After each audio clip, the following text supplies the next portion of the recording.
MP প্রার্থী মাওলানা মুস্তাফা কামাল সাহেবকে মনোনীত করে সালাম পাঠাইছি। সালামটা গ্রহণ করুন প্রত্যেকে।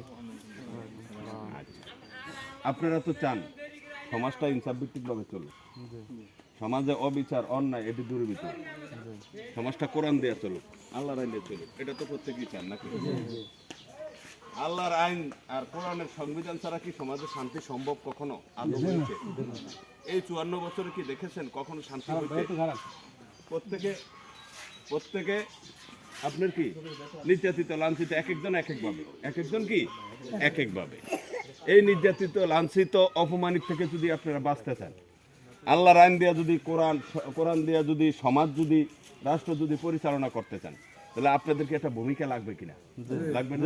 এই জন্য বাংলাদেশ জামাত ইসলামী ন্যায় ইনসাফ ভিত্তিকভাবে সমাজ কায়েম করার জন্য 41 সাল থেকে চেষ্টা করতেছে। 41 সাল থেকে কি করতেছে? চেষ্টা করতেছে। এত দীর্ঘদিন চেষ্টা করেন না দল এই বাংলাদেশে নাই। যারাই মনে করেন একটা দল গঠন করছে, যেভাবে হোক তারা ক্ষমতা গেছে, কিন্তু জামাত ইসলাম অন্যায় ভাবে কোনো সময় ক্ষমতায় গেছে?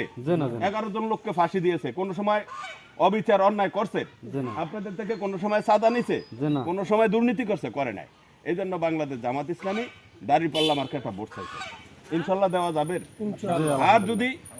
আর যদি আপনারা সমাজ থেকে অন্যায় অবিচার জুলুম নির্যাতন নারী দর্শন চাঁদাবাজি, কৃষকের অধিকার শ্রমিকের অধিকার, আপনাদের একটা অধিকার আছে না? এই অধিকার যদি আপনারা ফিরে পেতে চান, সমাজ থেকে যদি অন্যায় অবিচারগুলি যদি দূর করতে চান, যারা রাজনীতি করতে এসে দালান কোটা বাড়ি গাড়ি এগুলি করে, এগুলি থেকে বন্ধ করতে চান, তাহলে এটা হা ভোট দিবেন। এটা কি ভোট দিবেন? হা ভোট দিবেন। হার পক্ষে যদি ভোটটা আপনারা দেন, তাহলে আপনাদের অধিকারটা আপনারা ফিরে পাবেন। কারণ ওখানে যেই 5টা সংস্কারের কথা আছে, এগুলি সব আপনাদের অধিকার, কোরআনের দলিল অনুসারে। কথাটা কি বুঝাইতে পারছি? এই জন্য একটা হা ভোট দিবেন, আর প্রত্যেকে দাঁড়িপাল্লা মার্কা ভোট দিবেন। আর একটা ওয়াদা করবেন, আপনারা রাসূল সাল্লাল্লাহু আলাইহি সাল্লামের যদি পারিবারিক জীবন যদি গঠন করতে না পারেন, প্রত্যেকদিন ঘরে কোরআন হাদিস 10 মিনিট হোক কোরআন হাদিস তালিম করবেন, 5 ওয়াক্ত জামাতে নামাজ পড়বেন, দাওয়াতি কাজ করবেন, আল্লাহর কাছে দোয়া করবেন, আল্লাহ তুমি ইনসাফ ভিত্তিকভাবে সমাজ কায়েম করো। এটা ইনশাআল্লাহ করা যাবে কিনা? আল্লাহ পাক আপনাদের প্রত্যেককে কোরআন এবং সুন্নাহ ভিত্তিক চলার মতো তৌফিক দান করুক। ওমা তৌফিক ইল্লা বিল্লাহ। আপনারা শ্রমিকরা আল্লাহর বন্ধু, কাজে যান আর দোয়া করবেন। আসসালামু আলাইকুম।